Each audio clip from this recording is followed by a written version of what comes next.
الزمن مش بيغير حد، بس هو بيكشف القلوب على حقيقتها. هتكتشف ان اللي كان بيحلف لك انه ما يقدرش يستغنى عنك هو اول اللي نسيوك، وان اللي كنت فاكرهم بيحبوك كانوا بيحبوا بس الصورة اللي انت عليها، مش انت.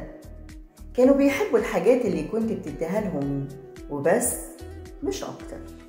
الوقت بيفضح معدنهم، بيفضح اللي كان بيتقرب لك محبة واللي كانوا بس بيدوروا على مصلحتهم. وبعد كل التجارب هتتعلم إنك مش لازم تتبرى من شخصيتك وقلبك، ولا محتاج تثبت نفسك لحد ولا تبرر لحد. اتغير، بس مش تتغير أسوأ، اتغير لأنك اكتفيت وشبعت من الخيبات. بقينا فاهمين إن البعد راحة وكرامة وسلام نفسي لا يوصف.